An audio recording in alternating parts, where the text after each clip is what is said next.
capítulo 5, versículos 10 y 11. Vamos a orar. Amado Padre, le ruego su bendición para los presentes y le suplico que tenga compasión de los que no vinieron hoy, víctimas de la oscuridad o de la carnalidad. Le ruego que los bendiga y les ayude sobrenaturalmente y que de alguna forma puedan recuperar este pan, que es un alimento del cielo, el sermón. Le ruego, Señor, que a los presentes les abra una luz especial para que entre a sus corazones este mensaje y les pueda producir el impacto que usted está buscando. Y le doy gracias, Señor, por el impacto que se logró en mi corazón. Y espero, Señor, su bendición y su poder y gracia operando. Le ruego que sane toda enfermedad y dolencia entre su pueblo y que bendiga toda necesidad para que su pueblo pueda darle gloria y se conozca que usted está entre nosotros. En el nombre de Jesucristo, su único Hijo. Amén. Amén. 2 Corintios 5, versículos 10 y 11. Vamos a leer. Dice: porque es necesario que todos, repito, todos, vuelvo a repetir, todos nosotros comparezcamos ante el tribunal de Cristo, para que cada uno reciba según lo que haya hecho mientras estaba en el cuerpo, sea bueno o sea malo.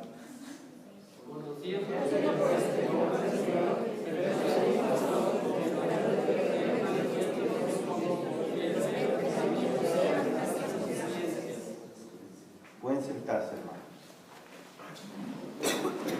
Bueno, hermanos, quiero decirles que sin lugar a dudas, pues este es el tema que tenemos, son los 7 juicios. Y queremos que la iglesia conozca ampliamente los 7 juicios de Dios. Pero ahorita vamos a enfocarnos en el juicio del tribunal de Cristo. En lo personal, este es el sermón más difícil de toda mi vida. ¿Por qué es más difícil? Bueno, porque hay cosas aquí que yo, en todos los años que tengo de buscar respuesta, había cosas que yo no sabía y tuve que orar mucho y, como dicen, ir a buscar el corazón de Dios para poder entenderlas y poderlas explicar, como por ejemplo lo de las tinieblas de afuera, el lloro, el crujir de dientes, y también quiénes van a ser reyes en el milenio, que eso es algo que yo no tenía claro, y a través de una manera sobrenatural Dios me mostró mientras estaba dormido. En un despertar súbito me dio la luz por medio de su palabra. Entonces esto para mí es una bendición porque viene directamente del corazón de Dios. Además es algo que casi nadie conoce, por lo tanto es una bendición para usted y para mí conocer esto. ¿Por qué no se conoce? Porque esto está muy velado, dado que Satanás no quiere que usted sea rey de nada. Satanás quiere que usted sea un mendigo, pero Dios quiere que usted sea rey. Y la oportunidad usted la tiene al frente, pero Satanás va a invertir muchos esfuerzos y recursos para que usted no sea rey en el milenio.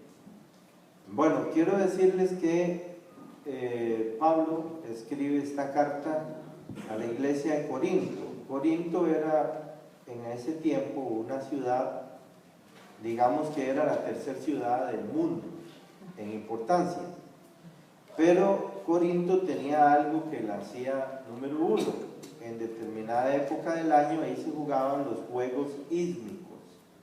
Eran unos juegos de corte olímpicos mundial, donde llegaban atletas de todo el mundo a competir, y el emperador mismo de Roma se encargaba de entregar el premio a los ganadores, a los victoriosos. ¿Qué se premiaba? Bueno, los años de dedicación, el entrenamiento, la disciplina, la perseverancia, la resistencia en el fragor de la competencia y finalmente, a la hora de la lucha, solamente el vencedor. El perdedor no recibe nada. ¿Qué recibía el ganador? Una corona de laurel y la gloria que el emperador le tributaba delante de todos los espectadores.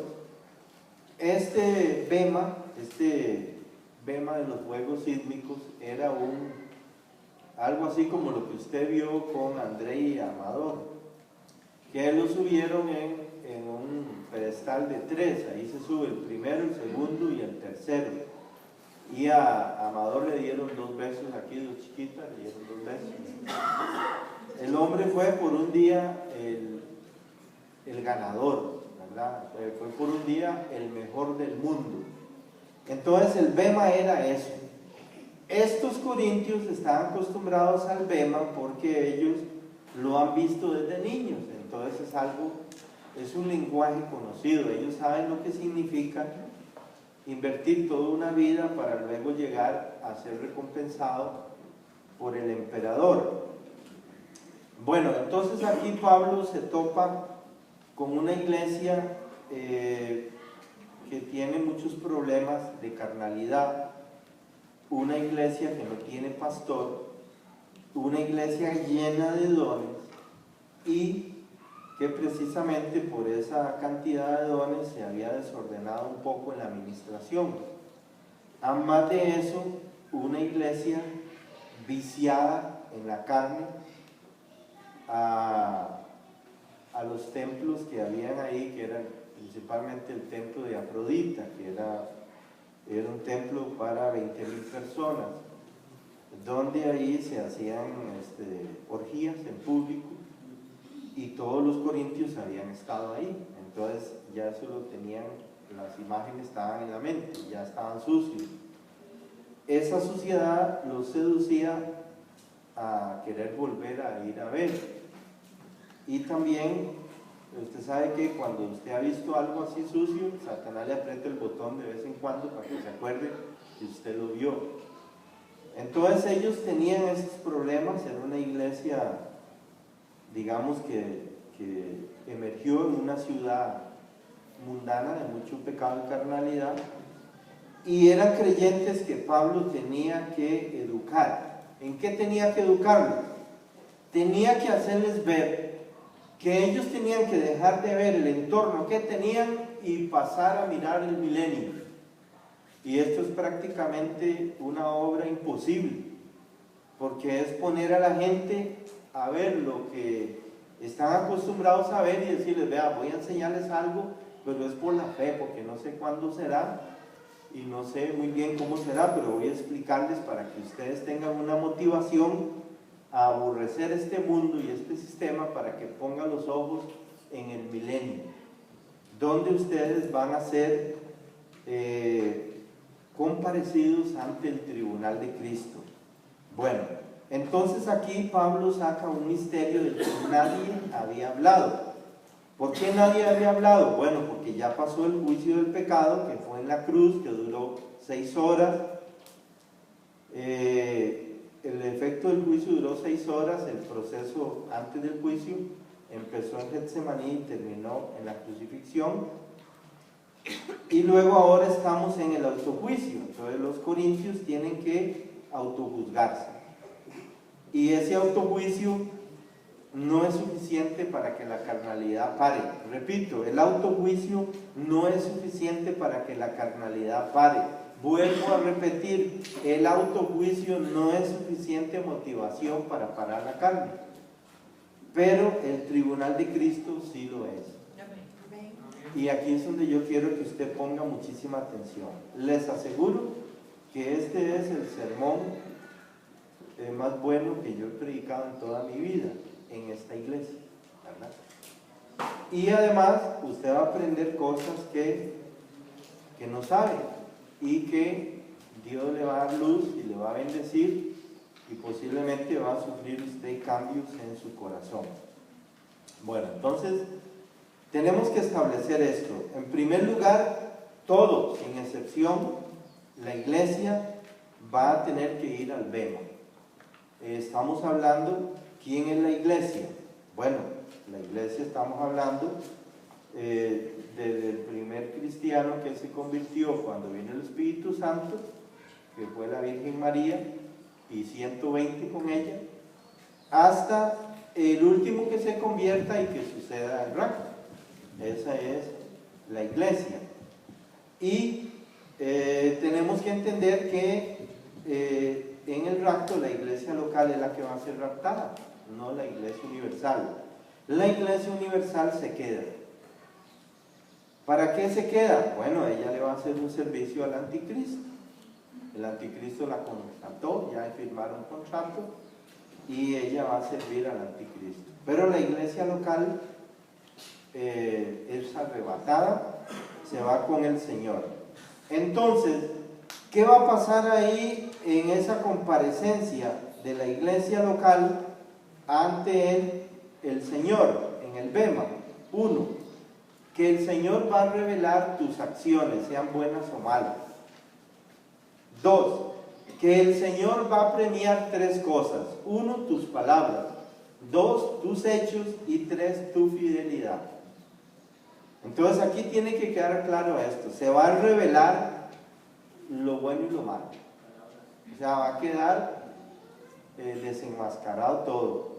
Dos, se va a premiar. Palabras, hechos y fidelidad. Vamos a 1 Corintios 3, versículos 11 al 14. Póngase en pie para leerlo todo de forma antifonal.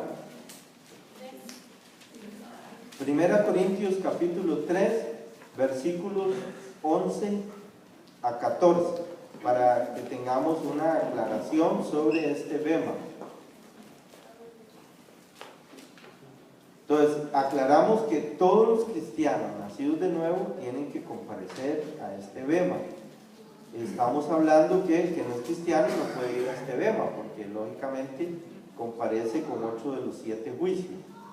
1 Corintios 3, 11 a 14, dice la Escritura: porque nadie puede poner otro fundamento que el que está puesto, el cual es Jesucristo.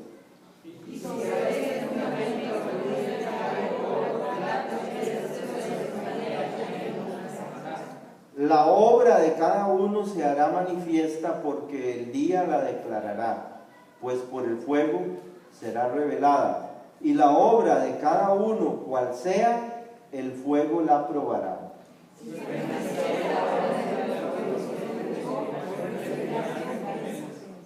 Si la obra de alguno se quemare, él sufrirá pérdida, si bien él mismo será salvo, aunque así como por fuego.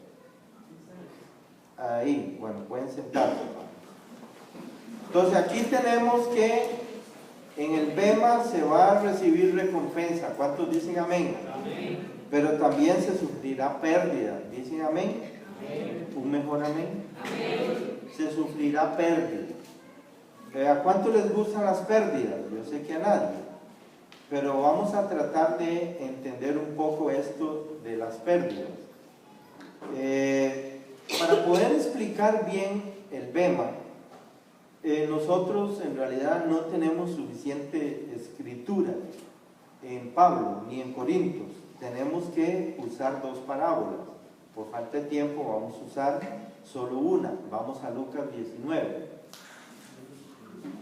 Las parábolas son figuras literarias que usó Jesús para hablarle a los judíos. Pero como esa conversación con los judíos que Jesús tenía era por medio de parábolas, usted debe comprender que Jesús habló 46 parábolas en el Nuevo Testamento. ¿Por qué les hablaba en parábolas? Bueno, número 1, para cumplir una profecía que dice: abriré mi boca en parábolas. La parábola generalmente no es el lenguaje suyo ni mío. Tampoco era el lenguaje de los judíos. Los judíos en el Antiguo Testamento solo tienen 8 parábolas en todo el Antiguo Testamento. No es la parábola del lenguaje para los judíos. Para los judíos la parábola es un lenguaje que queda en casi nada, no entendieron. Porque el judío es muy racionalista y él no va a aceptar nada que no le calce en la racionalidad de él. Entonces la parábola para el judío va a quedar en nada, pero la parábola sí tiene una enseñanza espiritual a partir de un hecho que es conocido. Entonces usted va a comprender que la parábola es diferente a la fábula, y la parábola es diferente a la metáfora, o es diferente al mito. La Biblia no usa mitos. Los mitos los usan las religiones. La Biblia usa parábolas. Pero estas parábolas están muy veladas. Hay dos parábolas que son para el Bema, de las 46. Y están sumamente veladas. Esto es algo que yo no lo sabía, hasta ahora lo sé. Es algo muy difícil, ¿verdad? Y espero que el Espíritu de Dios se lo alumbre. Vamos a ponernos en pie y vamos a leer Lucas 19, vamos a analizar solo una. Ya saben que hay dos, la otra está en Mateo 25 para que usted la revise en su casa. Vamos a leer Lucas 19 a partir del versículo 11. Entonces recuerde que es muy importante este lenguaje de parábolas, también es un juicio sobre los judíos, porque por medio de parábolas les hablaba y ellos no entendían nada, ¿verdad? La idea era esa, que no entendieran nada, que quedaran sin sentido las parábolas. Pero las parábolas sí tienen un mensaje, y en este caso vamos a aprovechar el mensaje para el Bema, que tienen dos de las 46. Lucas 19, 11, leemos: oyendo estas cosas, prosiguió Jesús y dijo una parábola, por cuanto estaba cerca de Jerusalén, y ellos pensaban que el reino de Dios se manifestaría inmediatamente.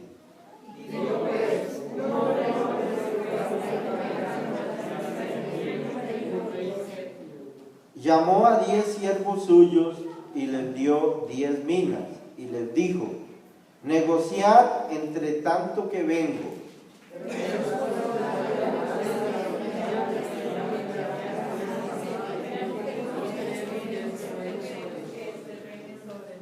Aconteció que vuelto él después de recibir el reino, mandó llamar ante él a aquellos siervos a los cuales había dado el dinero, para saber lo que habían negociado cada uno.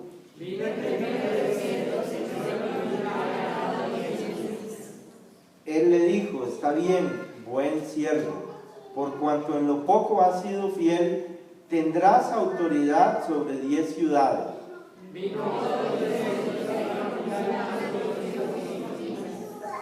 También a este le dijo: tú también sé sobre 5 ciudades.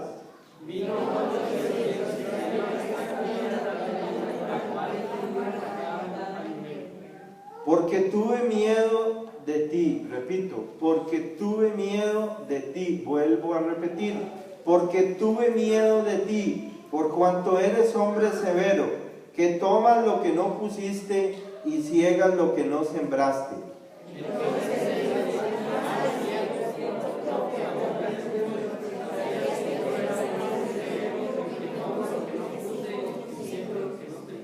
¿Por qué pues no pusiste mi dinero en el banco para que al volver yo lo hubiera recibido con los intereses?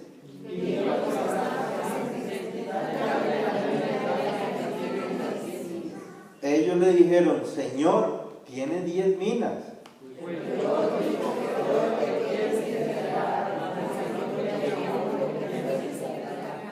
Y también a aquellos mis enemigos que no querían que yo reinara sobre ellos, traedlos acá y decapitadlos ante mí. Pueden sentarse.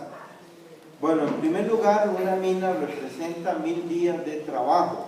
El término 1000 en el milenio es muy importante. Por ejemplo, ya usted oyó, Ricardo, que en los 7 años de tribulación van a morir 1000 millones de personas por año. El término 1000 se va a convertir en un número importante, que es una conjugación de 10, número de juicios, por 10 por 10, ¿verdad? Entonces, como vemos aquí, una mina son 1000 días de trabajo, más o menos lo que usted va a trabajar para el Señor. 1000 días de trabajo. Mentira que usted va a trabajar toda su vida para el Señor. Nadie trabaja el 100% de su vida para el Señor. Pero aquí, por una vida de trabajo, el Señor le está ofreciendo a la producción de 2 personas. Uno produjo 10 y otro 5. El Señor les ofrece en el milenio 10 ciudades a uno y 5 ciudades al otro. Pero en realidad el primero no le ofrece 10, le ofrece 11 ciudades.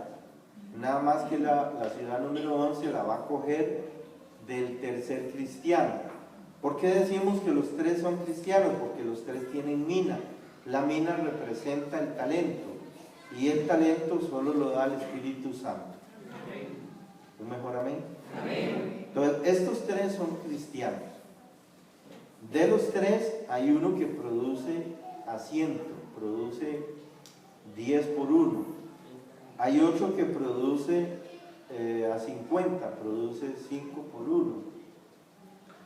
Y hay uno que no produce nada, ¿verdad? Entonces aquí el Señor recompensa generosamente al que produce, al que se mantuvo ocupado, y castiga severamente al negligente, al perezoso. Pero observemos aquí que el perezoso tiene una característica: él tuvo miedo. ¿Cuándo es que un cristiano tiene miedo? Cuando está cerca de un demonio. Un cristiano tiene miedo cuando está cerca de la oscuridad. Este cristiano estuvo cerca de la oscuridad y por eso no produjo nada con la mina.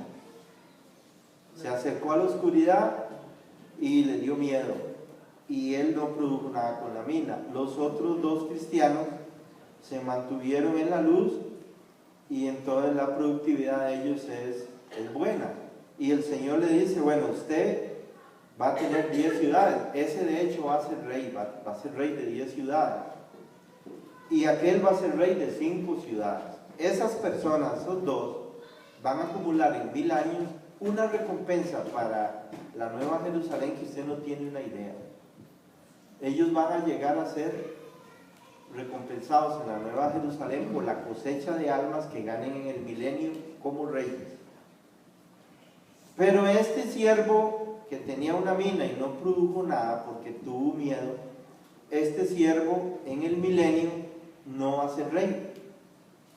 Primero. Segundo, como el bema dura 3 años y medio, inmediatamente terminado el bema empieza la boda. Este no se casa con Cristo, o sea que no va a tener el privilegio de ser esposa de Cristo. Y lamentablemente será lanzado a las tinieblas de afuera, donde será el lloro y el crujir de los dientes. O sea que hay una pérdida enorme.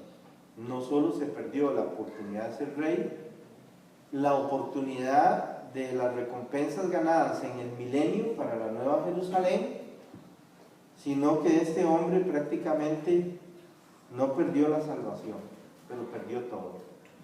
Y por la eternidad él vivirá en lo más alejado de Cristo.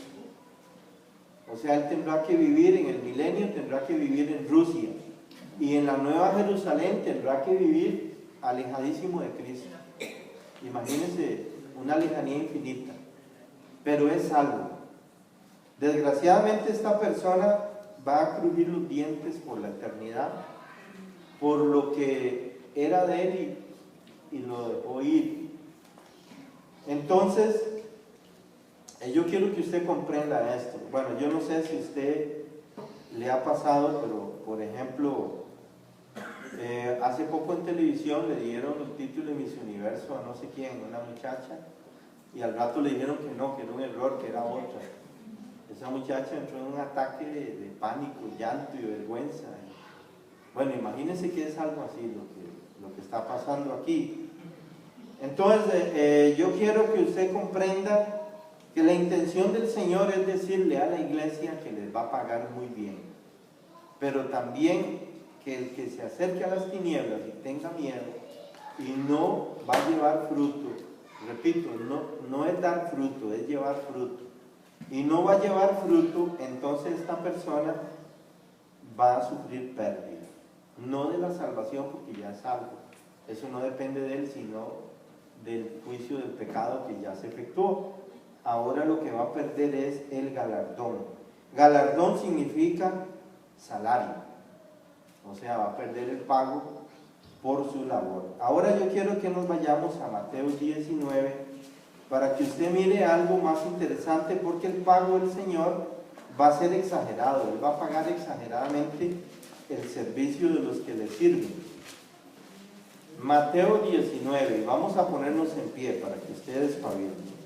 Mateo 19, versículos 28 al 30.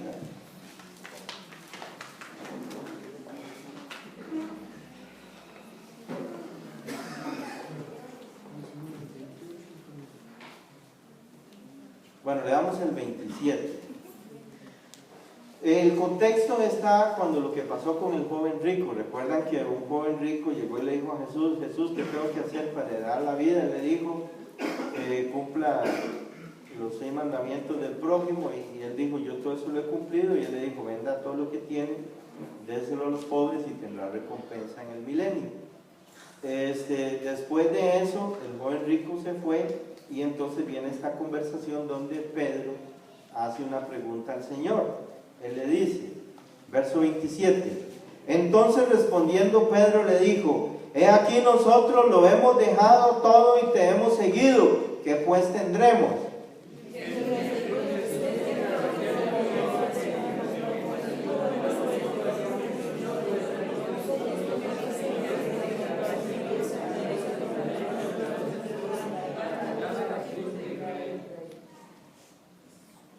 Y cualquiera que haya dejado casas, o hermanos, o hermanas, o padre, o madre, o mujer, o hijos, o tierras, por mi nombre, recibirá 100 veces más, y heredará la vida eterna.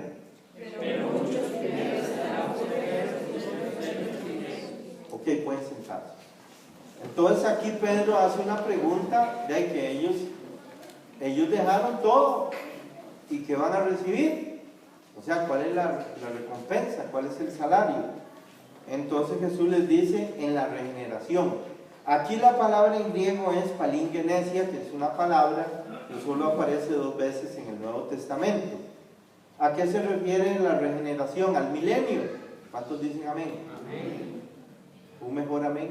Amén. Esto significa, hermanos, que en el milenio no va a haber plantas como las de ahora, ni flores como las de ahora, ni animales como las de ahora. Todo esto que usted conoce, que se llama verde, ecológico, y toda la vida que usted conoce, será extinguida totalmente. Y va a haber una palingenesia. ¿Qué significa? Nuevas plantas, nuevos animales, nueva creación, y todavía se va a efectuar el milenio. Pero toda la creación va a sufrir una palingenesia. Esto no significa la nueva Jerusalén, es como una especie del paraíso donde estuvo Adán y Eva. El paraíso está escondido bajo el monte de los olivos, se va a abrir y se va a extender a todo el mundo. O sea que va a haber una regeneración. Esto es para que la gente no trabaje y que se dediquen solo a adorar y a aprender de Cristo. Entonces usted como rey tendrá que ministrar a los súbditos que le toquen. ¿Cuántos súbditos serán? Bueno, para empezar muy pocos, pero en cuestión de 100 años usted tendrá ya más de 200 millones de súbditos. Y en cuestión de 500 años usted tendrá 1 billón por lo menos de súbditos. El aumento de la población en el milenio va a ser descomunal. Para que usted entienda esto, voy a explicarle algo. Cuando Mao Zedong era presidente de China, los chinos eran de este tamaño. Vestían todos de gris y comían arroz. Una vez al año o 2 pescados. Por lo tanto, los chinos eran los más flacos y los más chiquitillos del mundo. Terminada esta situación, Henry Kissinger entró a China, hizo un arreglo con el gobierno chino y le abrió las puertas de la riqueza. Entonces los chinos cambiaron y usted va a ver en este momento chinos de 2 metros, salidos de un papá que mide 1,5 metros. Y usted dice, ¿cómo es eso? Es cuestión de alimentación. Entonces en el milenio la alimentación va a ser tan buena que las personas van a tener otro desarrollo y otra fertilidad, igual las plantas, igual los animales. Isaías dice que las vacas más malas van a dar 100 botellas de leche y que las cosechas más malas van a ser una exageración, ¿verdad? No va a haber noche, todo va a ser luz. La luz de la noche va a ser como la luz del día de ahora, y la luz del día va a aumentar con 7 veces más luz, de manera que la fotosíntesis de las plantas va a ser una exageración, la cosecha. Para que usted entienda cómo es esto, los gringos sembraron una vez en Alaska. En Alaska hay un día de 6 meses.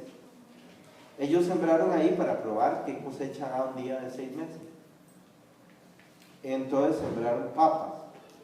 La cosecha fue tan buena que tuvieron que coger las papas y botarlas, porque si las llevan al mercado no valdría nada la papa. Se colapsa el mercado. Entonces tuvieron que decir, no podemos sembrar en Alaska. Es un absurdo sembrar con tanta fertilidad y tanta cosecha. Entonces ese proyecto se abortó y se botó la cosecha. Se dejó como una reserva para una necesidad. Pero es para que usted entienda el cambio que va a haber. Porque aquí lo que va a haber es una regeneración. Y en el milenio, todo lo que usted haya dejado, lo va a recibir 100 veces más. ¿Cuántos dicen amén? Amén. Pero ¿qué significa lo que usted ha dejado? ¿Ha dejado usted algo por Cristo? Tal vez usted y yo no entendemos bien esto. Para poderlo entender, vamos a ver lo que dejaron los levitas. Vamos a Éxodo 32 rápidamente, para que usted entienda qué es lo que usted está dejando, que va a recibir 100 veces más. Éxodo 32.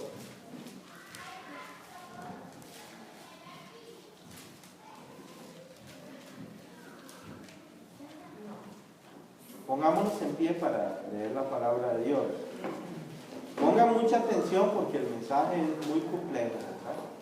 No sea que se les vuelva el juicio. Éxodo 32, versículos 25 al 29. Vamos a leer antifonalmente. Viendo Moisés que el pueblo estaba desenfrenado, repito, desenfrenado, porque Aarón lo había permitido para vergüenza entre sus enemigos.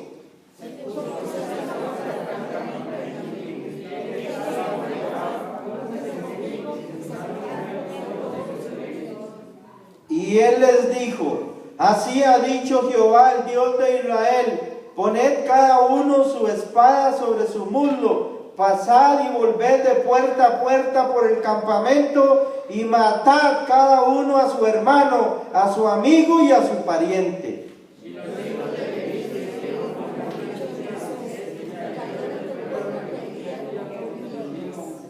Entonces Moisés dijo, hoy os habéis consagrado a Jehová, pues cada uno se ha consagrado en su hijo, en su hermano, para que él dé bendición hoy sobre vosotros. Pueden sentarse. Esto que se habla aquí es una purga. Una purga sucede generalmente en un ejército. En este caso la purga se hizo en forma súbita. ¿Por qué? Porque el pueblo se desenfrenó. Digan todos los que saben qué es desenfreno, levanten la mano. Desenfreno, complacer las pasiones concupiscentes de la carne. El pueblo se desenfrenó y Moisés tomó una decisión, voy a hacer una purga. El que está conmigo se pasa. ¿Y quién se pasó? Los levitas. Los levitas son sacerdotes, pero el sacerdote levita usa espada. No es un sacerdote como el católico, que es medio maricucho. El levita tiene que ser muy hombre, tiene que usar espada y tiene que pelear en la guerra. El levita no es un maricas. Es un hombre con pelo y con espada y que defiende su familia y su fe. Aquí los levitas se pasan con Moisés y Moisés dice, hay una purga, vaya y mate a su tata, a su hermano, a cualquiera que usted agarre pecando, mátelo ya. Y en ese momento todos obedecieron, el celo de Jehová entró en ellos y empezaron a matar a los parientes que estaban en el desenfreno. Eso es lo que significa perder algo por Cristo y recibir 100 veces más en el milenio. Y Dios bendijo a los levitas por esta purga, porque matar un hijo por Cristo no es fácil, o matar al papá por Cristo no es fácil, o matar a un hermano por Cristo no es fácil. ¿Qué significa esto? Que si tu hermano te hace pecar, o si tu ojo te hace pecar, te lo saques. Así como lo dice Jesús dijo, si tu ojo te hace pecar, sácalo. Me capta la situación a que llegó esta purga. Ahora yo quiero que usted vea la recompensa que tuvieron los levitas por esta purga. Lógicamente, Deuteronomio 33, para que usted vea que los levitas fueron bendecidos por participar en esta purga. Deuteronomio 30, entienda usted que estos levitas mataron hijos, mataron hermanos y al papá y a la mamá. O sea, mataron a todo aquel que estuviera desenfrenado. Desenfrenado significa que estaban borrachos y participando en un culto a Baal y en una orgía. Estaban pecando y estaban contagiando a todo el pueblo. Había que parar eso con una acción drástica, inmediata, ¿verdad? Dice Deuteronomio 33, 8 al 11. Vamos a ver si seguimos avanzando. Pongámonos en pie.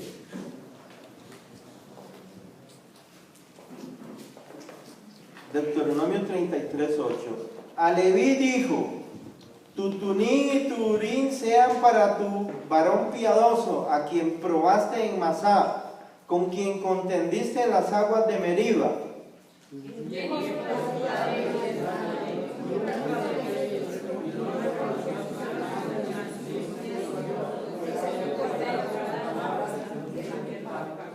Que aquí donde dice no reconoció a sus hermanos fue que tuvo que matarlos en esa purga.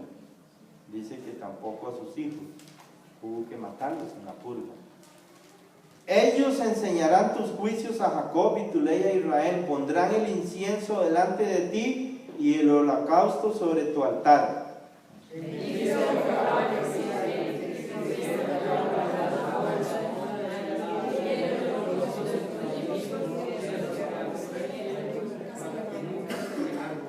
Entonces aquí se decreta una bendición para los levitas y una maldición para el que toque a un levita. Pueden sentarse. Gracias a la purga, esto es una recompensa por la purga. Entonces, para que usted comprenda lo que significa lo que Jesús le dijo cuando Jesús les habló a ellos que iban a recibir en la palingenesia 100 veces más, Jesús estaba pensando en esta purga, para que usted comprenda lo que ahí pasó. Entonces, Jesús está preparando a los discípulos para crear una cosa nueva que es la iglesia. Jesús está preparándolos porque ellos solo pensaban en el reino. ¿Cuándo el reino? ¿Cuándo lo restaurarás? ¿Qué va a pasar? ¿Cuánto me van a dar? Yo quiero estar a la derecha, yo a la izquierda. Olvídese todo eso. El asunto no va a ser como usted lo espera. El asunto va a ser de otra manera. Ahora yo quiero que usted recuerde otra vez la parábola de las minas. En la parábola de las minas hay 3 T que se recompensan. Una de ellas es el tiempo, 1000 días de trabajo para el Señor. Otra de ellas es el talento. Recuerda que cada uno recibe un talento, son dones del Espíritu Santo. Y la tercera son los tesoros, o sea, las cosas materiales que la persona recibe y que invierte en el milenio. ¿Cómo las invierte? Con sus ofrendas y con sus diezmos. Y aquí es donde yo quiero que usted entienda. La mayoría ya saben que la iglesia local se sostiene a través de la historia no por el Estado, no por mano sobrenatural, sino por la bendición de Dios a su pueblo. Un mejor amén. Entonces aquí usted tiene las 3 T que se van a juzgar a estos 3 cristianos: el tiempo que usted le dedica a Dios, tiempo de oración, tiempo de preparación, tiempo de servicio; el talento, ¿qué va a hacer usted con el talento? Y los tesoros. O mejor dicho, que si usted no diezma, no espere ser rey en el milenio. Es imposible, usted no puede ser rey. Tendría Dios que ser mentiroso para que usted lo entienda. Segundo, si usted no dedica el tiempo, si usted no se prepara, usted no va a ser rey en el milenio, porque usted está fallando. Es que aquí está muy clarito, las 2 parábolas están recompensando solamente lo que Jesús les dijo es: manténganse ocupados en tanto que vengo. ¿Qué significa manténganse ocupados? Porque él usa una palabra que es pragmatebumai, que significa saque ganancia. Ganancia significa negocie y gane. O sea que había que mantenerse ocupados mientras el Señor viene. Ocupados, dándole tiempo al Señor, usando el talento para el Señor y los tesoros. Yo ayer estaba pensando que esta semana he enfrentado como unas 5 legiones demoníacas. No me han dejado dormir en toda la semana, solo a poquito. Y estaba pensando cómo uno tiene que pelear por las personas que va a ministrar. Estaba visitando a mi hermano y a su esposa de mediodía hasta las 5 de la tarde, y él promete que va a venir el domingo a culto. Yo pido que oren por ellos, porque ellos están, digamos que en la jaula de los pájaros, están atrapados por los demonios. Y yo pongo a pensar que ellos, los tesoros, por ejemplo, efectivamente ellos ayer me confirmaron que reciben ingresos por más de 4 millones, pero esa plata se ha desaparecido en malos negocios. Pero ellos no han invertido nada en el milenio, eso es lo que le quiero decir. Entonces todo lo que han invertido parece que va a ser sin sentido. Y quiero decirles algo: hubo un hombre de todos los que han existido que llegó a acumular el mayor capital. ¿Quién sabe cómo se llama? ¿Quién? ¿Ah? No, hubo otro que acumuló más posterior a él. No. El hombre más rico de toda la historia humana es sin lugar a dudas Alejandro Magno. Él conquistó todo el mundo en una época propicia y él acumuló una fortuna que es incalculable. En este momento, si se encontrara ese tesoro, pagaría la comida de 100 años y la deuda externa de todos los países, porque es una fortuna, un botín inmenso en tesoros. Alejandro Magno, cuando conquistó todo el mundo, lo hizo muy rápido. Entonces él cogió el botín y decidió esconderlo en una ciudad puerto, y no quiso que nadie supiera cuál era. Y Dios hizo que viniera una avalancha y tapara toda la ciudad, y Alejandro murió, y era el único que sabía dónde estaba la ciudad. Los demás fueron muertos para callarlos. Todavía hoy día se busca esa ciudad y nadie ha podido encontrarla, porque ahí están los tesoros más grandes que este mundo tiene. Entonces Alejandro Magno acumuló esos tesoros, ¿y para qué? Para que una avalancha los tape. El otro día Armando Alducci decía que un hermano muy rico de la iglesia de él le hizo una pregunta. Le dice: hermano Alducci, deme un consejo. Este año me fue muy bien, tengo 100 millones de ganancia, ¿a dónde me aconseja que los invierta? Dice Alducci que él se quedó viéndolo a los ojos con mucha pena, pensando en el joven rico, y le dijo: inviértalos en el milenio. Pero el hombre agachó los ojos y salió y se fue, ¿verdad? Igual que el joven rico salió y se fue. ¿Quién era ese joven rico? ¿Qué creen ustedes que pasó ahí? ¿Fue meramente casual el enfrentamiento entre el joven rico y Jesucristo? Pues para que usted lo sepa, el joven rico es el sobrino de Bernabé, Juan Marcos. Él efectivamente vendió lo que tenía y lo entregó a la iglesia, igual que Bernabé. La historia lo corrobora. El joven rico no era un joven que no pudo resolver su avaricia, la pudo resolver. El joven rico fue usado por Jesús para explicar estas parábolas del Bema. El 70% de las parábolas tienen que ver con dinero. Repito, el 70% de las parábolas tienen que ver con dinero. ¿Cuánto dinero ha invertido la Iglesia Bautista Palabra de Vida en el milenio, sirviendo a Cristo ahora? Eso determinará si vamos a ser reyes o si vamos a terminar en las tinieblas de afuera. ¿Cuántos quieren ir a las tinieblas de afuera? Yo quiero ser rey. ¿Cuántos quieren ser reyes? Bueno, hermanos, el trabajo no va a ser fácil. Vamos a Mateo 25 para seguir adelante con el tema. Mateo 25. Pongámonos en pie. Usted se va a espabilar rápido.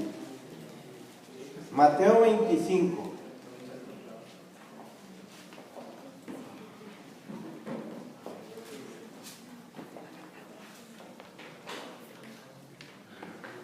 Versículo 26. Esta parábola de Mateo 25 es compañera de la parábola de Lucas 19. Solamente que aquí se revelan cosas diferentes. Entonces mire lo que dice. Mateo 25, 26. Aquí también sucede lo mismo, hay 3 siervos que reciben recompensa. Versículo 26. Respondiendo su señor le dijo: siervo malo y negligente, ¿sabías que ciego donde no sembré y que recojo donde no esparcí?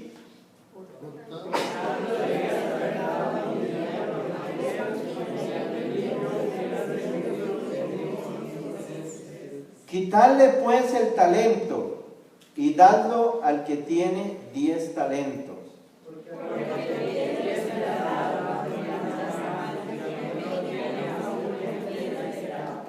Y al siervo inútil, echadlo en las tinieblas de afuera, allí será el lloro y el crujir de dientes. Pueden sentarse. Aquí quiero explicarles la pérdida del galardón. Ya dijimos que el galardón es salario que se va a pagar a los fieles y que este cristiano es desposeído. El problema aquí, para que usted entienda, ser desposeído, lo más doloroso es que cuando él llegue ante Cristo, Cristo le va a decir: mire, esta corona era suya, pero ya no va a ser suya. Esta corona se la vamos a dar a otro. Usted va a ser desposeído. Entonces esto es algo muy bochornoso, es sumamente bochornoso. Y esta persona dice: echadlo, o sea que esta persona no procede a la boda del Cordero. Mejor dicho, ya esta persona ya no va a pasar a ser esposa de Cristo, que eso es un estatus eterno para la Nueva Jerusalén y para el milenio. ¿Cuántos son esposa de Cristo? Amén. Bueno, eso se puede perder. Se puede perder. La salvación no se pierde, porque el juicio del pecado ya se efectuó y ya fue aceptado por el Padre y por el Espíritu Santo. Eso está seguro. Pero el galardón sufrirá pérdida. Eso es lo que Pablo está explicando en los Corintios. Vea, Corintios, ustedes van a tener unas pérdidas que yo voy a tener que explicarles la calidad de pérdidas para que se espabilen. Y también tengo que ubicarlos porque ustedes no están entendiendo bien. Ustedes están todos contentos que tienen dones. No, es que eso no es suficiente. Se trata de qué van a hacer con los dones. ¿Qué tiempo van a servir al Señor y qué van a hacer con los tesoros? Fíjense que los corintios eran tan cochinos que no le daban nada a Pablo. Ni un plato de comida. Eran tan avaros que ni un plato de comida le daban a Pablo. La comitiva de Pablo tenía que ir a trabajar haciendo tiendas para poder ministrar a esta iglesia de avaros. Era una iglesia de avaros. Para que usted comprenda la clase de iglesia que era Corinto. Entonces Pablo les va a decir aquí, estas parábolas las habló Jesús y se refieren al Bema, son dos. Lucas 19, Mateo 25. Yo quiero que usted comprenda esto. ¿Qué es las tinieblas de afuera? Bueno, en el milenio, las tinieblas de afuera es una ubicación geográfica en Rusia. Rusia va a ser el único lugar en el milenio donde van a haber demonios. En el resto del mundo no van a haber demonios. Como por ejemplo ahorita, en Jerusalén ahorita, en tiempo de Cristo no hubo demonios. Los demonios estaban en Galilea. Es igual en el milenio. En el milenio los demonios no van a estar ni en Israel ni con los gentiles. Los demonios van a estar en Rusia. Y se van a llamar Gog y Magog. Van a ser los demonios jefes de las legiones que van a estar en el milenio, porque el resto están en el abismo capturados. O sea que en el milenio va a haber muy pocos demonios y confinados geográficamente. No pueden salir de Rusia, tienen que quedarse ahí. Ahí es donde va a ser arrojado este cristiano que pierde el galardón, a Rusia, a las tinieblas de afuera, para que esté cerca de los demonios, para que comprenda lo que perdió de estar cerca de Cristo, ahora estar alejado de Cristo y cerca de las tinieblas. Ahí será el lloro y el crujir de dientes. Este cristiano va a empezar a llorar y no parará de llorar y predicará llorando por toda la eternidad, contando su testimonio de pérdida, porque esto es muy ilustrativo y es muy importante. Jesucristo le dio la importancia de dedicarle estas dos parábolas y Pablo se lo explica claramente a la iglesia de Corinto, que era de paso la iglesia más avara. Adrián Rogers ya murió y él contaba una historia. Dice que en la iglesia había un hermano que era muy avaro. Entonces ya estaba muy viejo y se iba a morir y el avaro habló con la esposa y le dijo: mujer, ya yo me voy a morir, vendete todo lo que tenemos y me lo convertís en la joya más cara, en diamantes, para que cuando yo me muero, me voy al cielo y me los pones encima donde está el pararrayos. Entonces donde yo voy para el cielo, agarro los diamantes y me los llevo. La mujer hizo como el hombre le dijo, vendió todo, lo convirtió en diamantes y lo amarró ahí en el pararrayos, esperando que el hombre se muriera. El hombre se murió y lo primero que hizo la señora fue asomarse a ver si se había llevado los diamantes. Y entonces ella vio que los diamantes estaban y oró y le dijo: Señor, ¿pero por qué los diamantes están ahí? Y el Señor le dijo: es que su marido no iba para arriba, iba para abajo. Tenía que ponerlos en el sótano para que se los llevara al infierno. La avaricia es algo terrible. Esta iglesia de Corinto era una iglesia avara, llena de avaricia. Los hermanos llegaban a los ágapes y cada familia se comía sus manjares y no compartía con nadie. Era una iglesia de avaros. Bueno, vamos a Apocalipsis 22 y ya vamos concluyendo, a ver si les queda claro. Apocalipsis 22.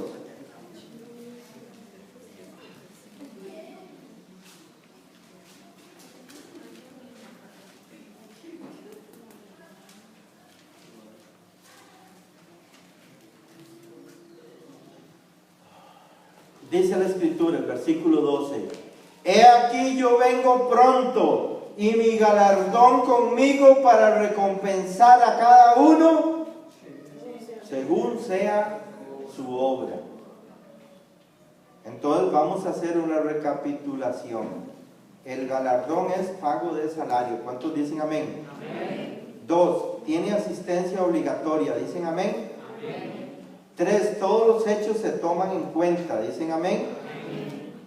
Leamos Colosenses 3, 24 y 25. Pongámonos en pie para leer. Más de un cristiano sin vergüenza cree que como no tiene que ir a juicio final, solo al bema, que se puede dar algunas libertades y acercarse a las tinieblas. Y ya usted ve el peligro que tiene esto. Colosenses 3, 24 y 25.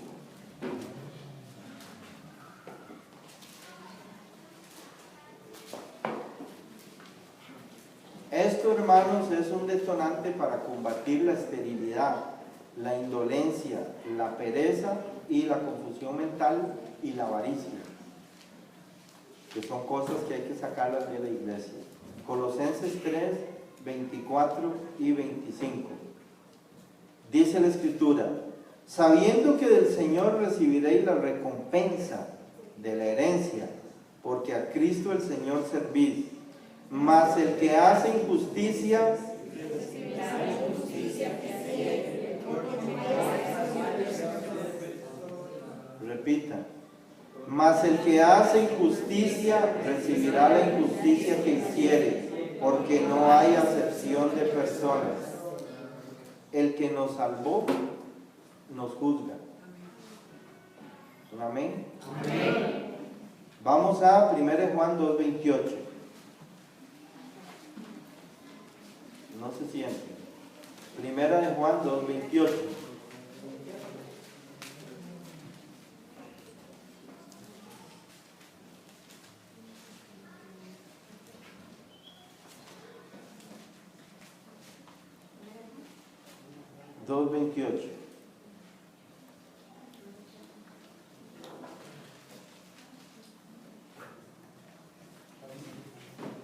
El Señor no va a pasar por alto nuestra desobediencia. Dice 1 Juan 2:28.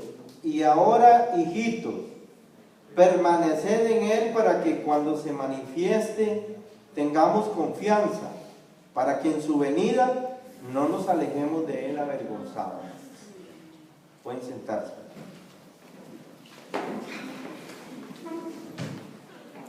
Él no va a pasar por alto nuestra desobediencia.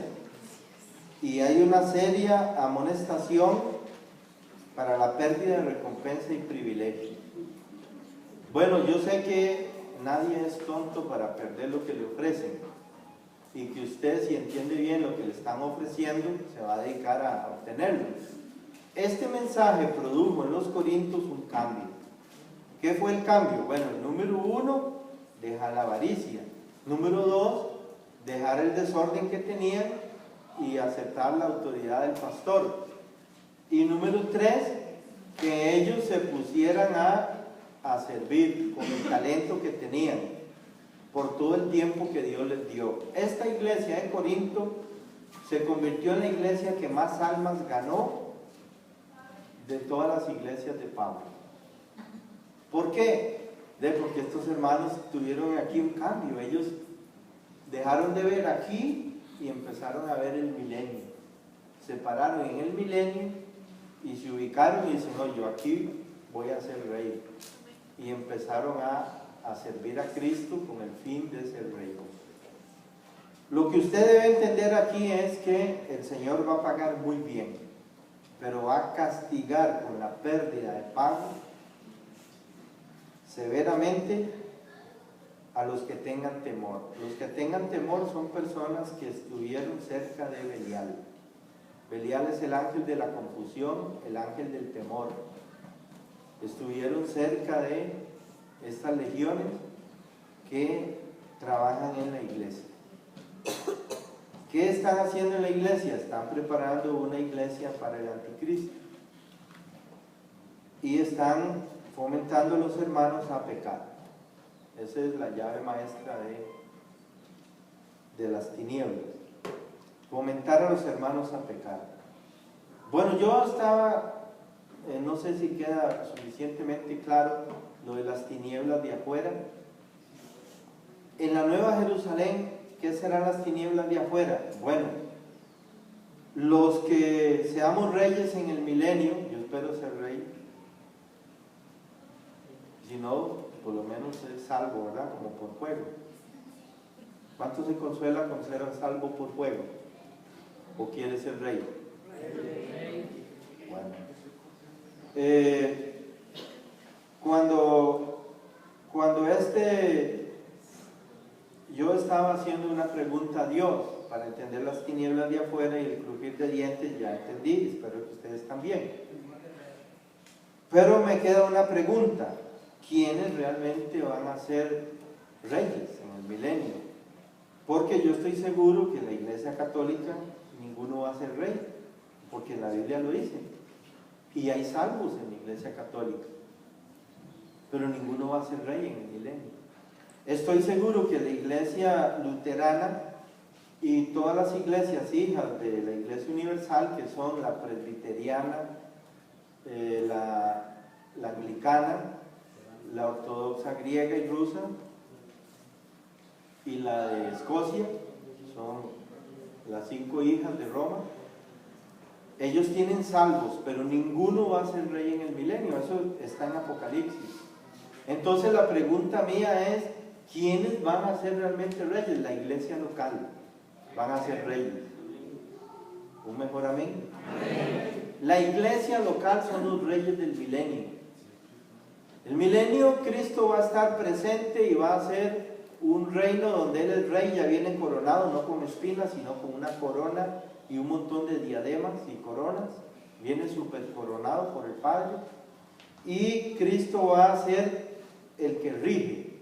El sistema de gobierno va a ser que Él nombra reyes por 1000 años, nombramientos de 1000 años, y esos nombramientos van a ser para la iglesia local. Ahora, ¿toda la iglesia local será reyes? Aquí es donde más de uno se ha engañado. No. De cada 3, 2 serán reyes y 1 irá a las tinieblas de afuera. No será rey de la iglesia local. ¿Cómo saco yo esta estadística? De las parábolas de Lucas 19 y Mateo 25. Pero yo soy muy cuidadoso cuando digo algo que nunca lo he leído o que nunca lo he aprendido de alguien de reputación. Y en este caso yo le dije a Dios: vea Dios, usted y yo tenemos un convenio, que yo me comprometí a no enseñar nada falso. Y por eso nunca enseño algo que no entienda. En este caso voy a enseñar algo que yo mismo no entiendo, necesito que usted me lo aclare. Y esto tiene que ser por una iluminación directa. Entonces antier, a la 1 en punto de la mañana, tuve ese luzazo. La palabra de Dios en mi corazón. Yo vengo pronto.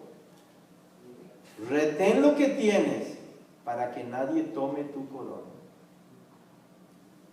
Y esa palabra se volvió fuego en mi corazón. Yo vengo pronto. Retén lo que tienes para que ninguno tome tu corona. Y empezó esa palabra a repetirse en mi corazón, a repetirse, a repetirse. Esa palabra salió de las arrugas del corazón de Dios. Yo levanto a la 1 de la mañana, busco la Biblia para ubicar el versículo. Yo sé que está en Apocalipsis, empiezo a buscar. Corresponde a la iglesia de Filadelfia, que es la iglesia local. Pero no solo Filadelfia, sino que Esmirna también. O sea que todos aquellos mártires, los 50 millones de mártires, van a ser reyes en el milenio. Los miembros de Esmirna que dieron su vida por Cristo, reyes en el milenio. ¿Cuántos creen que lo merecen? Amén. Dieron su vida por Cristo. Y de Filadelfia, retén lo que tienes. Filadelfia es usted, la iglesia bautista, la iglesia local. Retén lo que tienes para que ninguno tome tu corona. Recuerde que la corona se pierde y se la dan a otro, lo cual es sumamente humillante. Si se la quitaran a uno y no se la dan a nadie, es tolerable, pero que se la quiten a uno y se la den a otro que ya está embuchacado es sumamente humillante. Y será algo de lamentar por toda la eternidad. A Esmirna, el Señor le dice: sé fiel hasta la muerte y yo te daré la corona de la vida. Esmirna está llena de reyes en el milenio. Sé fiel hasta la muerte. Ellos dieron 50 millones de personas de Esmirna, murieron, dieron su vida por Cristo en un lapso de 1200 años. 4 millones cada 100 años. Y yo te daré la corona de la vida. Si tiene corona, es rey. Si no tiene corona, no es rey. Y solo hay 5 coronas. Así que, póngase vivo. Solo hay 5 coronas. La iglesia tiene derecho de cada 3, proféticamente, 2 reyes. Y 1 para cooperar en Rusia. ¿Cuántos quieren ir a Rusia en el milenio? ¿Ah? Si usted quiere saber cómo va a ser Rusia en el milenio, léase las profecías de Ezequiel 38 y 39. Rusia va a ser el escombro del mundo en el milenio, un lugar de demonios, habitación y guarida de los peores demonios, demonios que ahorita están inactivos, van a ser soltados en el milenio para actuar en Rusia, nada más confinados geográficamente.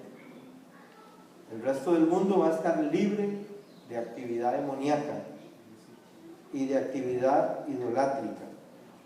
Hermano, cuando el Señor me dio esa palabra, yo sentí como si me hubieran dado con un mazo en la cabeza.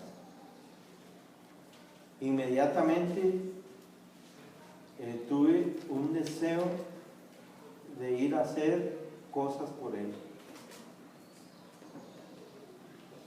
Y para hacer eso hay que ayunar, hay que orar, hay que prepararse mucho. Y hay que buscar el corazón de Dios. Y usted tiene que pelear contra las tinieblas. Pero usted no puede hacer eso si usted no es como los levitas que se pararon del lado de Moisés y cortaron con todo lo que estaba, ¿cómo dice ahí? Desenfreno. Todo lo que promovía el desenfreno lo cortaron. ¿Qué promueve el desenfreno en la iglesia local? Como promovió el desenfreno en los días de Moisés, de la carne, los apetitos, las glándulas, las hormonas, ¿verdad? Todo lo que habían aprendido en Egipto querían practicarlo en el desierto. Y Moisés dijo: aquí hay que hacer una purga. Esto separa 3,000 muertos en la misma noche y fue suficiente para dejar a todo el mundo asustado. El ser humano no entiende solo con el miedo, con la tribulación y angustia. La palabra dice que en la angustia es cuando buscarán al Señor. Benditos ustedes que buscan al Señor ahora que no hay tribulación. Son bienaventurados, que tienen deseo de venir a la iglesia, tienen deseo de crecer y que pueden digerir esta palabra. Este, sin duda alguna, hermanos, es el mejor sermón que yo he hablado a esta iglesia local en toda mi vida. ¿Por qué es el mejor? Porque el Señor viene pronto. Amén. Y Él advierte: retén lo que tienes para que nadie tome tu corona. Aumente su tiempo de oración, aumente su tiempo de estudio, aumente su servicio al Señor. Ya usted vio ahora, por ejemplo, Andrés y Ricardo con sus esposas están ofreciendo un programa. La iglesia tiene que verlos y socarlos y decirles: siga adelante, oramos por usted, vamos a apoyarlo, queremos verlos haciendo grandes cosas. ¿Cuántos dicen amén? Amén. Porque la iglesia tiene una advertencia: manténganse ocupados en tanto que yo vengo. No pierda, hermano, su tiempo. Las 3 T, tiempo. Recuerde que la mina son 1000 días. Es el tiempo que se requiere servir al Señor para tener una corona. Talento, lo que el Espíritu Santo le dio a usted, póngalo también de la iglesia local y también de la conversión de los perdidos y los tesoros. Y ahí es donde está la parte más difícil. Los tesoros. No guarde usted para el anticristo.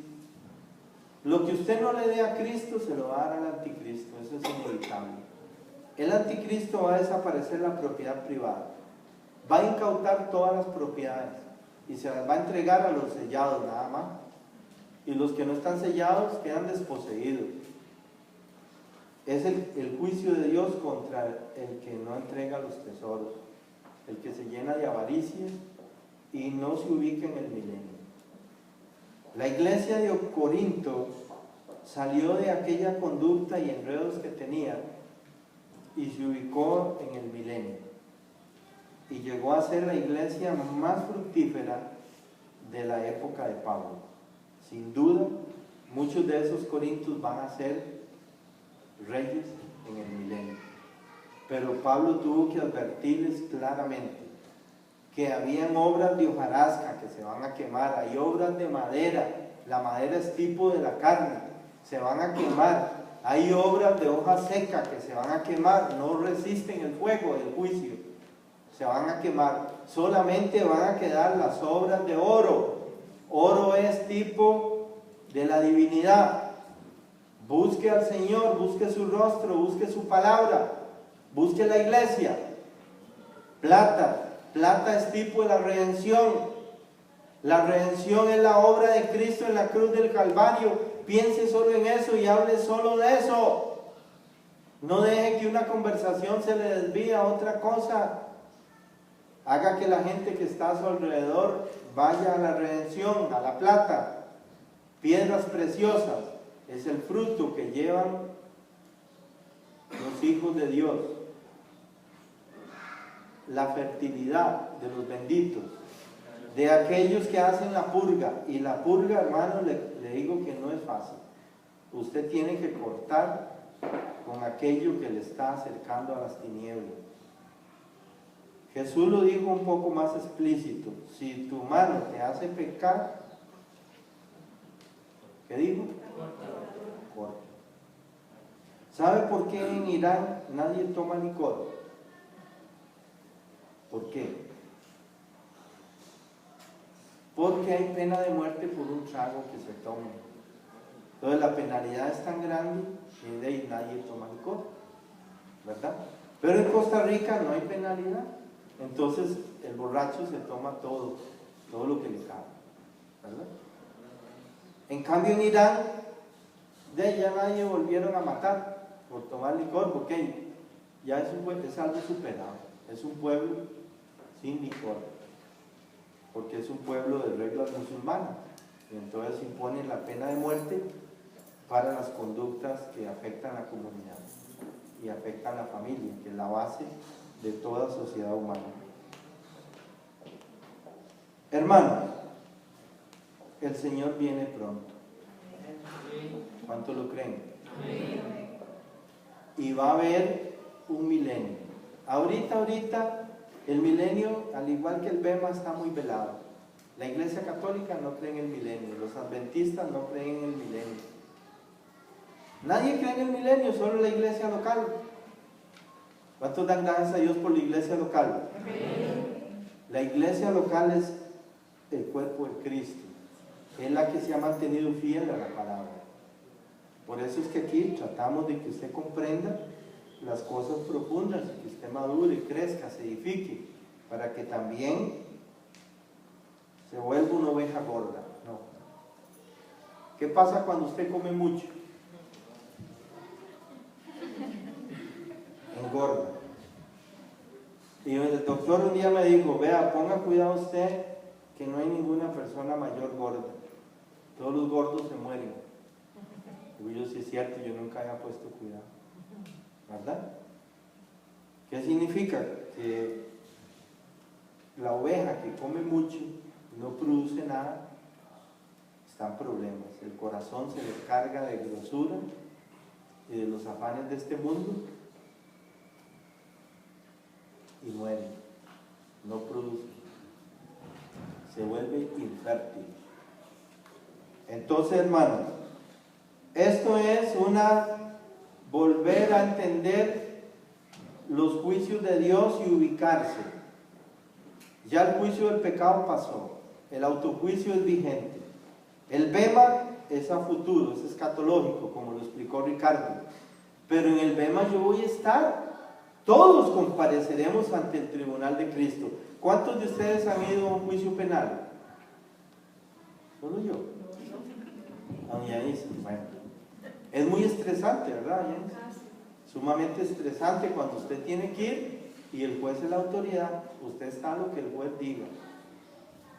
Muchos jueces han mandado 50 años a un inocente, porque ya usted está en poder de una autoridad, usted no puede hacer nada.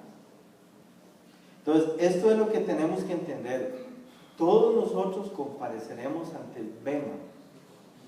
Tenemos que ver a Cristo cara con cara y darle cuentas. No vamos a burlar a Cristo. ¿Cuántos dicen amén? Entonces esto tiene que darnos una perspectiva de cambio como se la dio a la iglesia de los Corintios y que produjo una gran fertilidad en los talentos. Recuerde las 3 T: tiempo, talento y tesoro. Amén. Bueno, hermanos, vamos a orar. Yo pido que se pongan de pie y se tomen de las manos y vamos a hacer oración, porque todos vamos a ir al bema. Y yo personalmente voy a comprometerme a orar a partir de hoy para que usted en el bema salga bien. ¿Cuántos se comprometen a orar por mí para que yo salga bien en el bema? Pero tenemos que orar unos por los otros, hermanos. Eso es una regla fundamental. Oremos unos por los otros para la comparecencia ante el bema. A ver si mejoramos el galardón y disminuimos la pérdida. Amén. Bueno, vamos a orar. Padre, en el nombre de Jesucristo le damos gracias por esas parábolas ocultas de Mateo 25 y Lucas 19 que nos hablan sobre el procedimiento de juicio en el bema, donde la iglesia local comparece y recibe coronas para ser reyes en el milenio. Pero hay uno de los miembros que perdió el galardón, perdió la corona, perdió también aquel pago que se le ofreció a Pedro de 100 veces más, perdió también las vestiduras blancas, perdió un montón de cosas que tal vez todavía no comprendemos bien. Señor, quizá nosotros íbamos camino a esa pérdida. Quizá nosotros en el bema íbamos a salir para las tinieblas de afuera y al crujir de los dientes.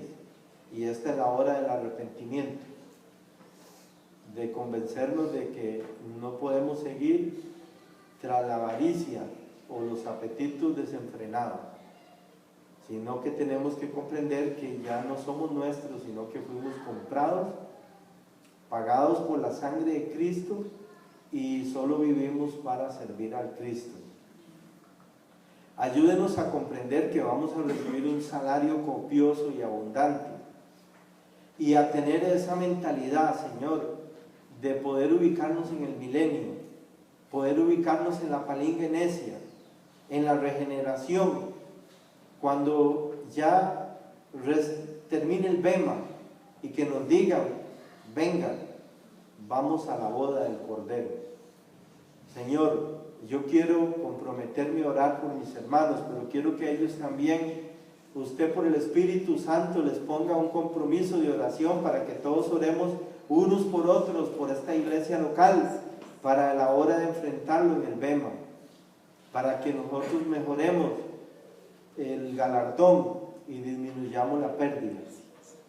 Padre, le pido en el nombre de Jesús que bendiga este mensaje en los corazones de todos y que nos haga entender la seriedad de las tinieblas de afuera, del llanto y el crujir de dientes, y la gloria del juicio del pecado, de que aún así ese creyente no perdió la salvación, será salvo, así como por fuego. ¡Qué gloria para la cruz de Cristo y qué gloria para Cristo!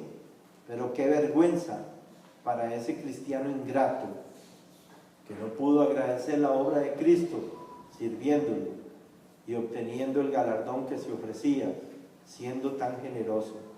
Señor, ayúdenos a ser ambiciosos al milenio. Ayúdenos a poner los ojos más allá del tiempo, a ver lo que viene, para que nosotros podamos ser juiciosos en este momento. Quiero orar, Señor, para que este bienestar se produzca un cambio en cada corazón por el poder de su palabra, el poder de su espíritu y por el poder de esta información que genere lo que generó en Corinto, un cambio de actitud en la iglesia, para que esta iglesia sea bendita en su fertilidad, para que cada ministerio sea bendito en su fertilidad, para que cada don sea bendito en su fertilidad, para que el tiempo de los hermanos sea bendito en su fertilidad y para que los tesoros de los hermanos sean benditos en gracia para ser invertidos en el reino. Le ruego, Señor, que los bendiga y que cumpla su palabra. Usted dijo que abriría ventanas de los cielos y derramaría la bendición para que sobre.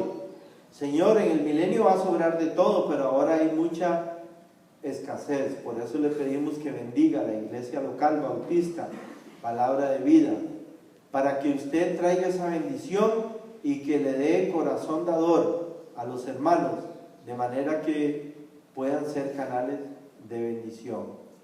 Yo los bendigo en el nombre de Jesucristo y los rocío con la sangre de Cristo, la sangre que usó Moisés en Gosén, para que el pueblo rociara sobre los dinteles de la puerta. Yo la rocío sobre cada hermano, sobre cada familia representada, para pedirle, Señor, que sea propicio a los que están perdidos de esas familias, y para pedirle, Señor, que haya reconciliación por la ayuda de sus ángeles y de su espíritu y del ministerio del hermano y de la iglesia local, y para pedirle, Señor, que nosotros que gozamos de la expiación y de la redención, ubiquemos nuestro sano juicio para entender que esto no es una licencia para ir a las tinieblas, que esto no es una licencia para ir a pecar, que esto no es una licencia para el desenfreno, porque ya Moisés dio cátedra cuando hizo esta purga al hacer que los levitas mataran a sus parientes en cantidad de 3,000. Señor, le damos gracias por este acto de los levitas que nos enseña lo que Jesús también dijo: si tu ojo te hace pecar, sácalo; si tu mano te hace pecar, córtala. Es mejor entrar cojo o ciego al milenio que entero al infierno. Señor, le pedimos bendición para esta iglesia local, para su palabra y para el corazón que la recibe. Y oramos por los hermanos que hoy no vinieron y perdieron este pan, que de alguna forma les sea compensado y les sea ministrado. Y le damos gracias en el nombre de Jesucristo, su único Hijo. Amén.